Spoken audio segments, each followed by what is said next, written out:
G'day guys, I want to jump in today and talk about environment. It plays a massive role in who you are, and you absolutely control that. Using this methodology, who, what, where, why, how, you can establish and understand whether it plays a role to you and serves you to be in the current circumstances you're in, both in your physical external environment and internally in who you are and how you choose to see it. Who are you hanging around? Who are the people in your life, in your careers, your home life, your relationships, and what sort of role do they play in your life? What effect do they have on you? How do they influence you? Whether you're looking for external validation in your life or not, it's irrespective of the fact that we're social creatures and we need this energy. We work off each other. Life is energy and transferring and transforming this energy with one another. That's important, but I'm not saying you should go and dump your mates. You hear them say, or you hear people say you're the sum of the 5 people you hang around.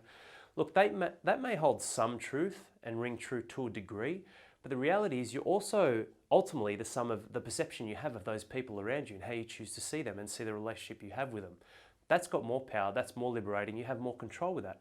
If there are people here who are dragging me down, that's just how I see it. How about you be the leader, you be the man or woman, and you raise up yourself and your standards, and guess what? Those people may be pulled with you, or they may alienate and isolate themselves because they feel within themselves their own lack of self-worth or insecurities that they can't roll with you anymore. That's on them. That's where you wash your hands, you take ownership, responsibility, and liberate yourself in what's important to you. Again, I'm not saying you should cut your friends, but be the leader here. Take the ownership and always be in control with what you're doing and how you see your relationships.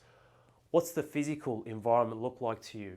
What are you doing in that environment? What are the actions you take? Your home life? Do you create space for yourself? Is it a daunting, downplayed example? Say you're in an office all the time and there's no lighting, you don't have anything that appeals to you or puts you in the state that's important. Life is state, and more often than not we want to be in the state that serves us to live a life of happiness and fulfillment, because that's what every present moment is. It's state after state after state. So we want to try and have the runs on the board that we're in a better state than a worse or lesser state with ourselves, and what you're actually doing and the purpose of the physical environment around you, at work, at home, going out, recreational, all those sorts of things plays a role. And then within what you're doing in those physical settings, where are you spending most of your time there as well? So what am I doing in my physical settings, and where are these physical settings? Is it out and about with nature? Not that you have to be there all the time, but really connecting, understanding we are creatures of the earth and this is something that has a high level of importance to us. Not just being enclosed with concrete jungles all the time.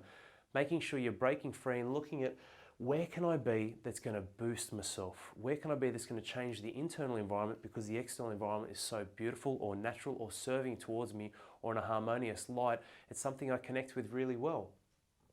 Why? Why is the current environment that you're in important to you? Your work one, your career one, your home one? Like, why is it the way it is right now? This office is a beautiful little setup. I love it, and I've got all my little bits and pieces here on my desk, and I've got some nice little things with nature and some books, and this is my jam. This is what I love doing. And I could probably add some more. I'm not a home decorator or designer, but the reality is there's importance and purpose behind the environment that I'm choosing to be in. Is it needed, the one that you're currently in? Can you improve it? Can you change it? Is it important? Is it good or bad? Understanding the why behind the environment you're in, can you change that but still get the same result, whether it is your work or what you engage with, you recreational wise, and different things that you can tie into your life, but asking that purpose of, does it have to be in this particular environment setting? And then how? How do I establish with this, obviously, establish the environment I'm in, what purpose it's serving me, what I can do to move forward, and getting an action plan in place. And you don't know what you don't know. So try it, test it, put your foot in the water and give it a crack and see what happens. Find what you align with. I live 200 meters from the beach and it's beautiful and I love the beach so much, but I'm a farm and a forest man. Like, I love the trees and the mountains and all that sort of stuff. I connect with that more. Doesn't mean I'm never going to go to the beach again, but it's something where you just don't know unless you spend a bit of time there. I'm not talking about just outside with nature. I'm talking about your physical settings as well. I love being at my gym all the time, but also love this little space here. This is just me. No one can interrupt me. I can really pull in, just get in the zone, get in flow and do what I need to. And that's worth it to me. It's paid huge dividends on my progress and what I'm doing. So looking at how you can shift by analyzing all these sorts of things to move yourself forward is so powerful, because from there, that's where the key is. Action. Taking action to either shift, redesign, redefine what's important to you with your environments and who that is you are on the inside from the outside that's playing a role in moving yourself forward. I hope that makes sense and I hope that helps, guys, because it plays a huge role. Whatever's happening outside externally, whether we're fortified or super strong or not, which I am and a lot of us are, but we still get tired, we still get drained, we still get worn out. The external settings and the environment that's around us constantly does ultimately play a role in influencing how we feel on the inside. Take care guys, I'll hit you with something soon.